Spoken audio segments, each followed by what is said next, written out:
भविष्य पुराण कहता है, संस्कार नहीं तो जीवन में स्थिरता नहीं। गर्भधान से अंतिम संस्कार तक हर कदम को पवित्र बनाते हैं संस्कार।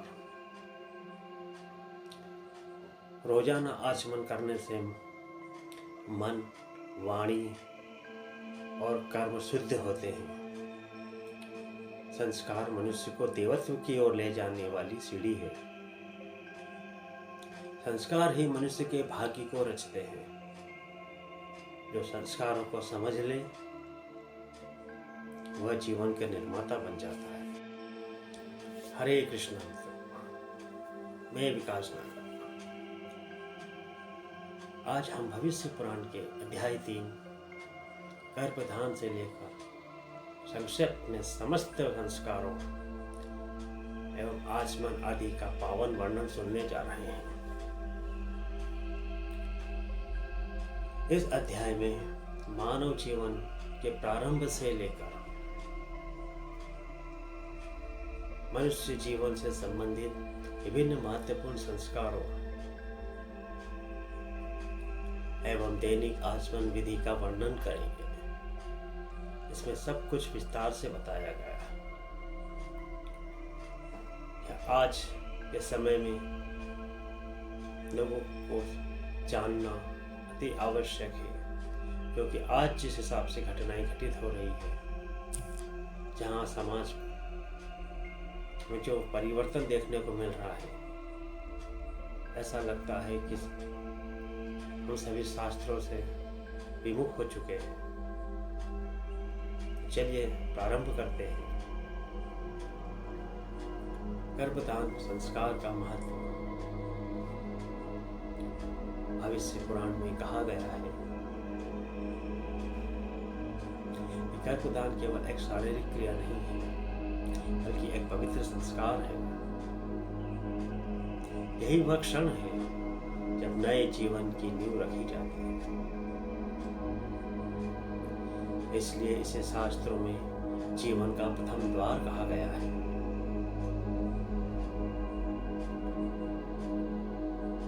गर्भधान से पहले की पवित्रता। शास्त्र निर्देश देते हैं, गर्भधान के पूर्व पति एवं पत्नी को मन, वाणी और पवित्र शरीर से पवित्र रहना चाहिए। सात्विक भोजन करना चाहिए, सात्विक विचार रखना चाहिए और ईश्वर का स्मरण करके गर्भधान करें, क्योंकि उसी क्षण से होने वाले बालक का स्वभाव निर्मित होने लगता है।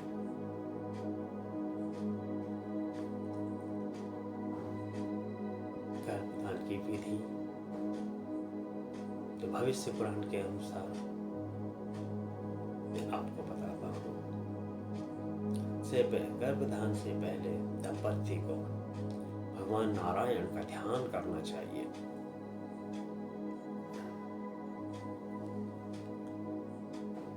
इसके बाद घर में शुद्धता, दीपक का प्रकाश और शांत वातावरण हो, ऐसा बताया गया है।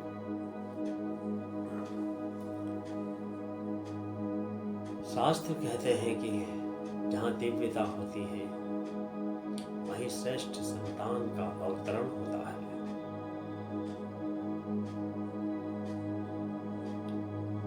मैं बताता हूँ, गर्भ में बालक की स्थिति भविष्य पुराण में गर्भस्थ शिशु का एक सुंदर वर्णन है, जो मैं आपको संक्षिप्त में बताता हूँ।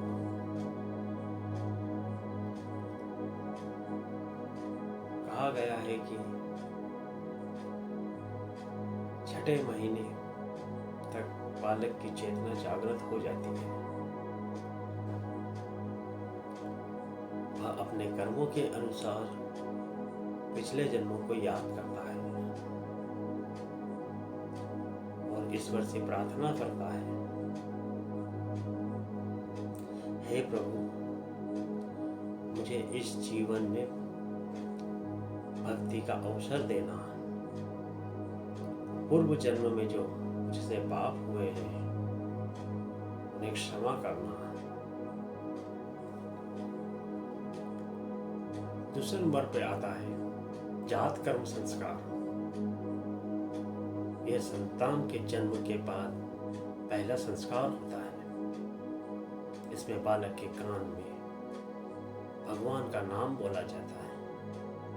वो ऐसा इसलिए किया जाता है कि बच्चा जब दुनिया में धीरे धीरे जागृत अवस्था में आने लगता है तो सर्वप्रथम उसके कर्ण इंद्रिय में परमेश्वर का नाम जाने से उसकी चेतना जो है शुद्ध होने लगती है। तत्पश्चात उसे शहद और घी का स्पर्श कराया जाता है ताकि उसके जीवन में सदा मिठास बनी रहे। इसका मतलब यही है कि तू हमेशा सत्य बोलेगा और जीवन में हमेशा मिठास एवं पवित्र बने। यह सारी संस्कार ऐसे ही नहीं है। आज के समय में लोग इसे व्यर्थ समझते हैं। उन्हें ज्ञान नहीं है और ना ही ज्ञान से बचने के लिए, अपने को बचाने के लिए समय नहीं है। इस प्रकार की बातें कहकर इसे टाल देते हैं, परंतु इन संस्कारों का बहुत महत्व है। तीसरे नंबर पर आता है नामकरण संस्कार, जो जन्म के 10वें और 12वें या 16वें दिन नामकरण संस्कार किया जाता है। भविष्य पुराण बताता है नाम केवल पहचान नहीं है बल्कि व्यक्ति का स्वभाव निर्धारित करता है। आज के समय में जब हम देखते हैं कई लोगों को टोनी मोनी इस प्रकार के नाम रखते हैं, क्योंकि नाम का प्रभाव उसके जीवन पर पड़ता है। यह डेफिनेटली सत्य है। आज हम बच्चों का जिस प्रकार नाम रखेंगे, हम राम श्याम ईश्वर के नाम रखेंगे, बच्चे में संस्कार उसी प्रकार से होगा। लेकिन अज्ञानतावश हम ये सारा वेस्टर्न कल्चर अपना रहे हैं, वेस्टर्न नाम रख रहे हैं। फिर हम उनसे उम्मीद रखते हैं कि वो बुढ़ापे में हमारी सेवा करें। असंभव।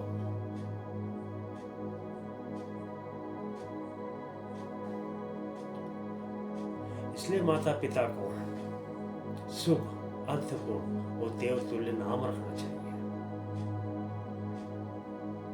हमें मॉडर्न बनने की बिल्कुल आवश्यकता नहीं।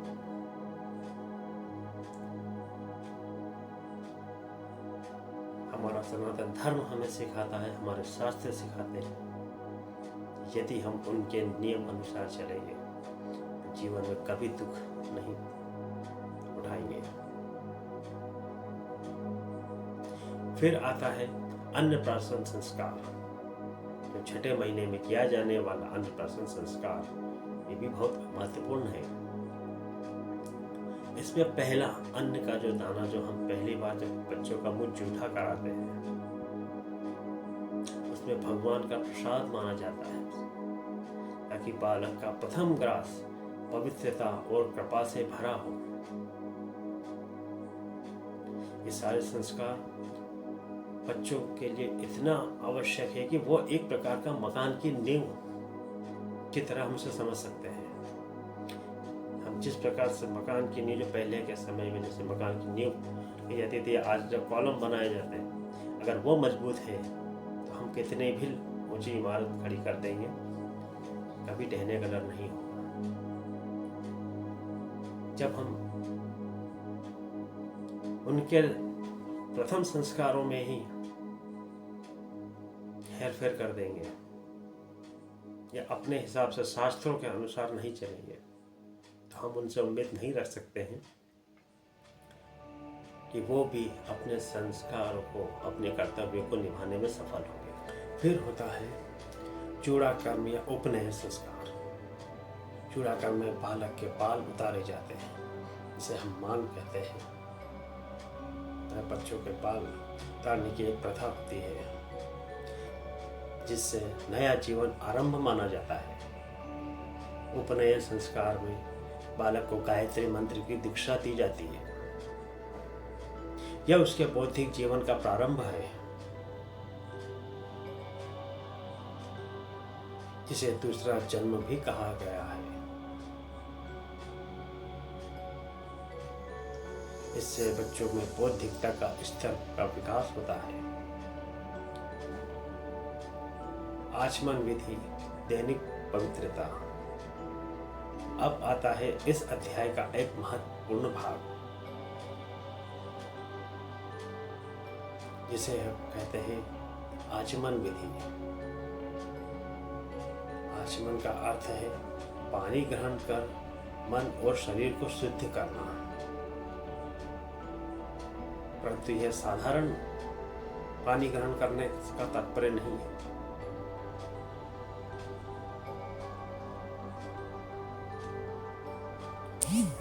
शास्त्र कहते हैं सुबह उठकर स्नान से पहले और पूजा से पूर्व 3 बार आचमन आवश्यक है।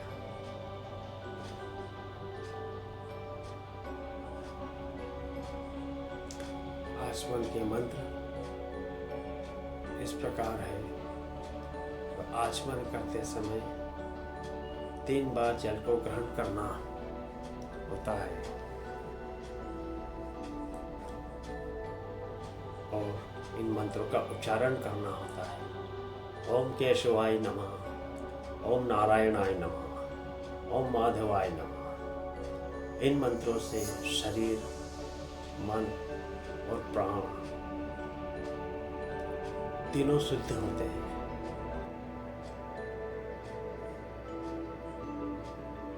इस तीसरे अध्याय का सार है, वह हमें सिखाता है